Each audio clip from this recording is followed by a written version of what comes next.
So a question that comes up for me is Ramana Maharshi says that one of the best ways to stabilize is to eat more sattvic food and give up meat. And then I like his words and his teachings. And then Nisargadatta Maharaj, who also, his words penetrated me very deeply. Someone asked him the question, why do you eat meat? And he says, my body has these habits, so what of it? And I find myself, for me personally, I just have no desire to eat meat anymore. But I'm just curious what Nisargadatta Maharaj meant when he said, my body has these habits, so what? These are coming from two different points. These two statements that you have just quoted. Ramana Maharshi is advising a seeker. Ramana Maharshi's counsel is for someone who is still on the way. So he is offering you a method to be lighter on your way, so that your journey is less loaded against yourself. Nisargadatta Maharaj is saying from the point of one who has already reached. And he's saying, I am at a point where there is complete separation between me and the body. Now that kind of a separation does not exist for the one who is still on the way. So Nisargadatta Maharaj says, let the body do what it wants to do. The body is anyway a conditioned mechanism. And situated where I am, if I interfere with the body even to bring some purity, some correction, some sattvikta to it, that would again be a kind of entanglement, a kind of identification. So I don't want to touch the body, not even to correct it, not even to bring sattvikta to it. I don't want to meddle with the body anymore. But that statement, remember, is possible only to someone who has arrived at that complete distinction. Therefore, the statement that Nisargadatta Maharaj is making is wonderful but not useful. It has very little utility, because all utility has to be for someone who is still struggling, still on the way, is still trying to make his way through the various challenges that the body and mind offer. Liquor consumption or flesh consumption or other kinds of unwise gratifications of the body merely increase the obstacles that one faces. So therefore, those kind of things must not be practiced, even if it is observed that a realized man is practicing them. Nisargadatta Maharaj, by the way, was also an avid smoker. Not only would he smoke himself, he actually owned several little shops that would dispense Local handmade cigarettes called bidis. In the locality where he stayed, he was famous as Bidi Wale Baba. But then does that mean that you have to smoke to be enlightened? No. Those kind of things, even if they are documented, recorded, observed in a realized man, must be respectfully kept aside as the idiosyncrasies of the realized man. Ramakrishna Paramhans would run after fish.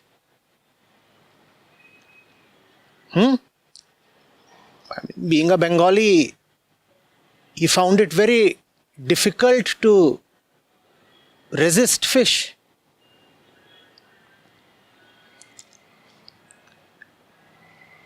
Jesus seemed to have his affinity towards meat and wine. There is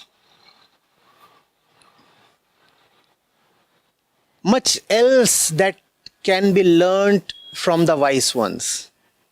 Not these aspects.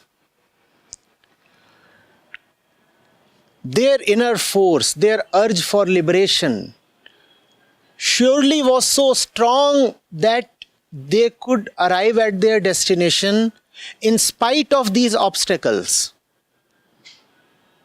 Are you getting it? And for sure, all these are obstacles, there is no doubt about it. But they were extraordinary people. In spite of liquor or flesh,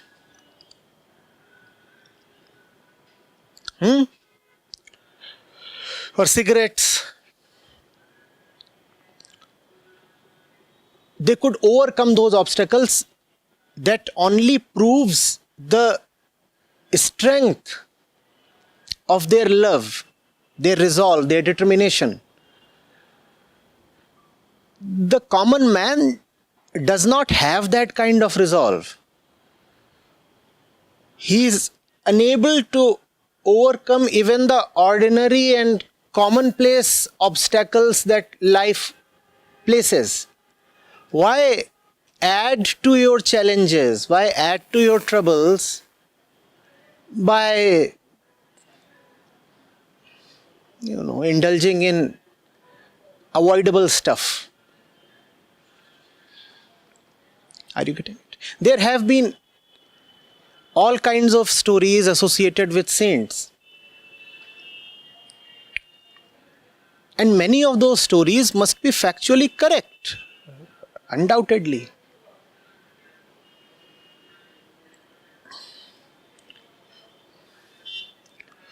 There have been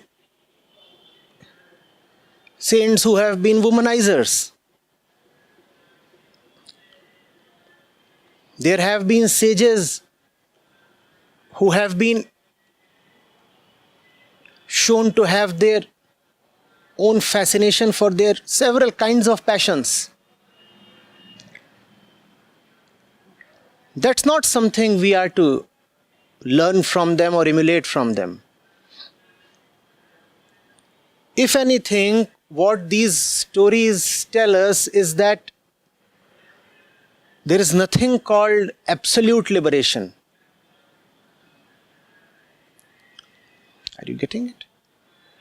That the stranglehold of Maya on the body and the mental tendencies always remains. Therefore, even at the so-called end point, what you can have is complete separation but not complete purification. These two are very different things. Liberation, therefore, is the word, not purification. Liberation implies separation. You say the I sense is now liberated from the body and mind. You do not say that the body and mind are liberated. Do you say that? Do you say that? So, when you say liberation, who is liberated from whom? We must go into that. And the very emphasis on the word liberation proves that ultimately you have no option but to distance yourself. That alone is liberation. But in the process of liberation, purification is important. And that is what is sattvikta. So Ramana Maharshi is talking of purification. He is talking as a counselor to someone who is on his way. And therefore his words are useful here. Nisargadatta Maharaj is truthful here, but not useful. The seeker must look for that which is useful, even if it is not absolutely truthful. Getting it? And that is also the reason why one must avoid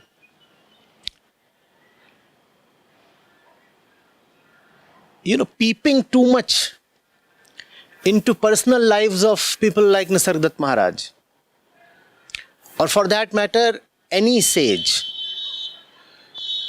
They can afford what they do. We will probably not be able to afford what they do.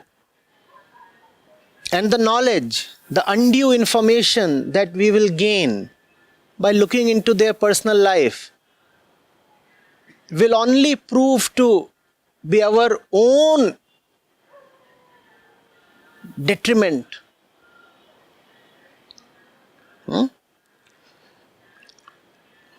Far better to go by their advice. Acharya Ji, I have something more on this. You mentioned useful, even if not truthful, and that a seeker should look for. Can you elaborate, please? You see, the absolute truth is not useful. In fact, the more you want utility, the more you will have to dilute the truth. Absolute truth, in a sense, is absolutely useless. Because absolute truth is nothing, silence, a void. It doesn't speak to you. Are you getting it? It has no value, no purpose, no utility whatsoever. Therefore, when the liberated ones have spoken, they have been forced to say things that have an iota of falseness in them. So if you detect falseness in the words of a liberated one, kindly do not take it to mean that the liberated one could not tell truth apart from the false. It merely means that he wanted to be of help.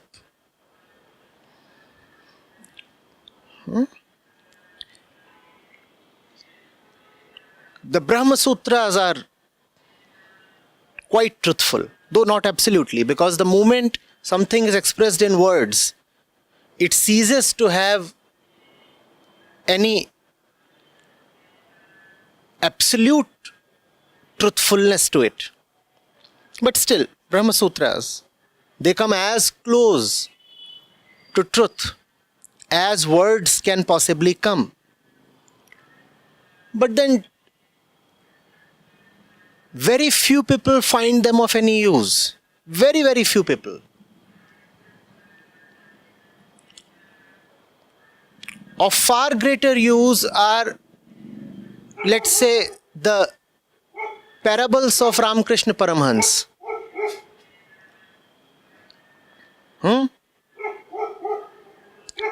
Simple stories for the common people.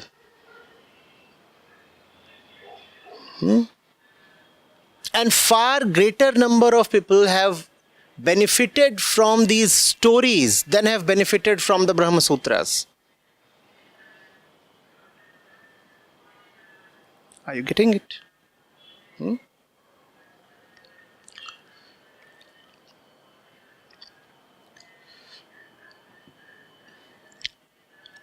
But there is an amusing, ironical part to it.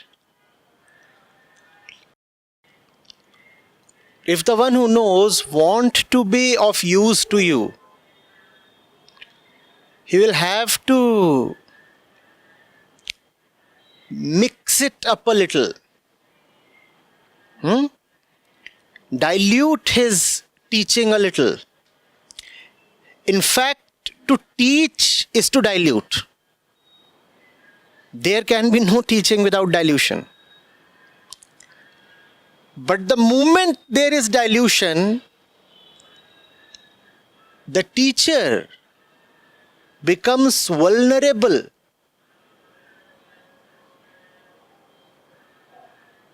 against charges of falseness.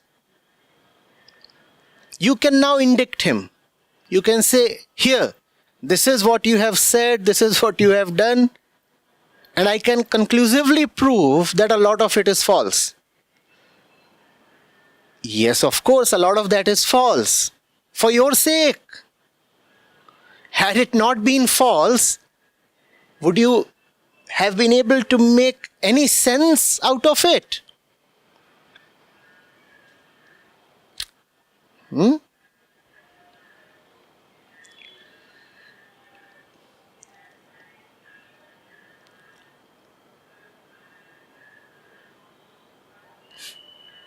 All these prayers, you hear these mantras being recited somewhere in the city.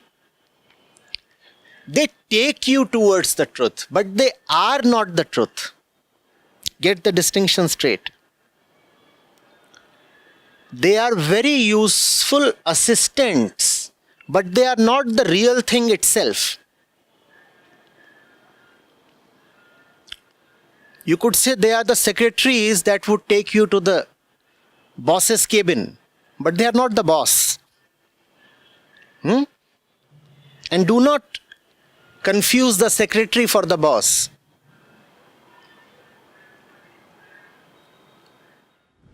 So then the concept fake guru is invalid. The concept of? Fake guru. There is nothing like fake guru by the same logic.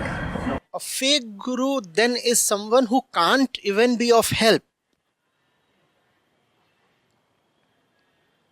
See, there are three categories. There is the realized one who will not budge from his absolute heights.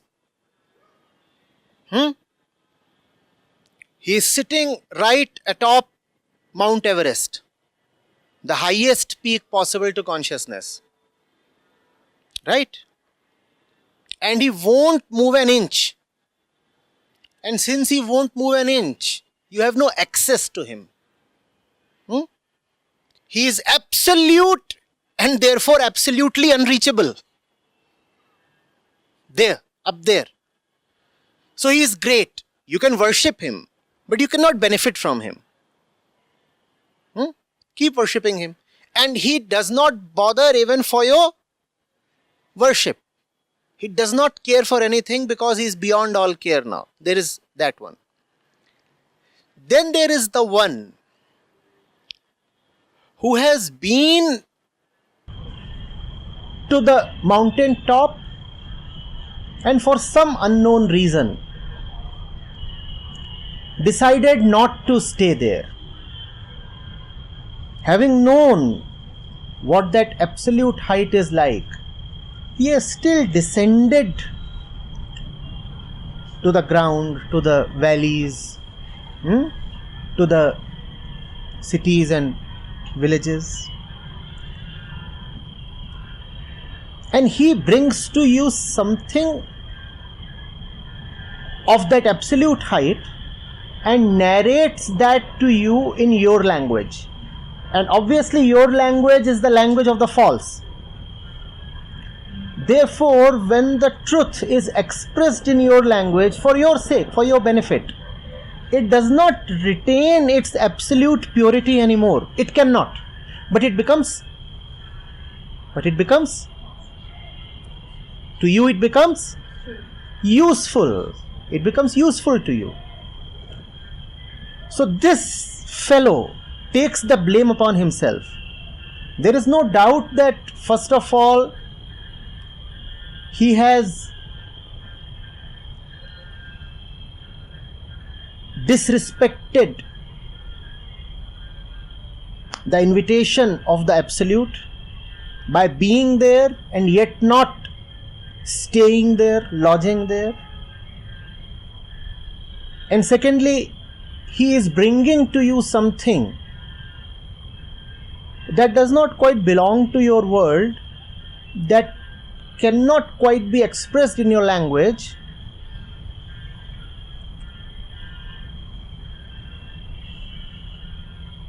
but is being somehow perforce made to be expressed in your language. This is the second category that we have talked of. Then you used the term fake guru. This is the fellow who has never been to the mountaintop. He belongs to the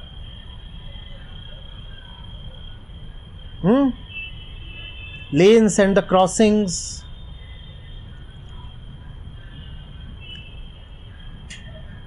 Maybe he has seen some photo or two, or has heard some description from someone who has gone up some distance and is using all that to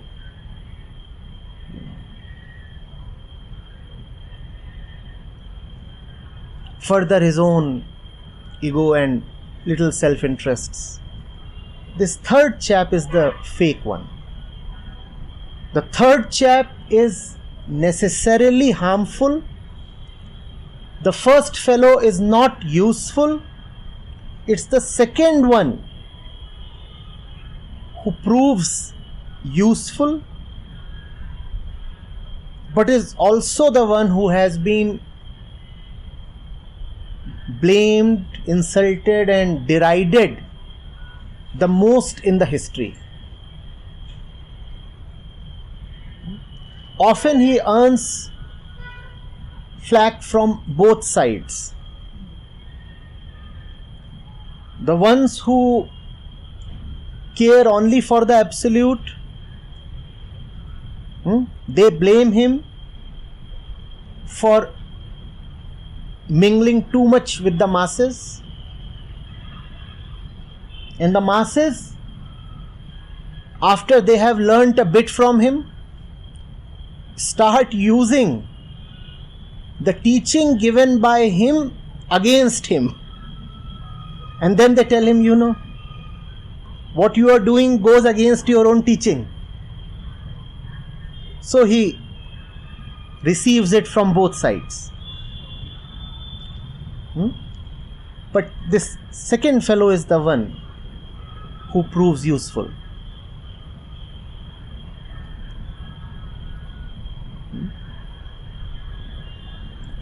Incidentally, the really fake guru is quite unlikely to be detected as a fake guru.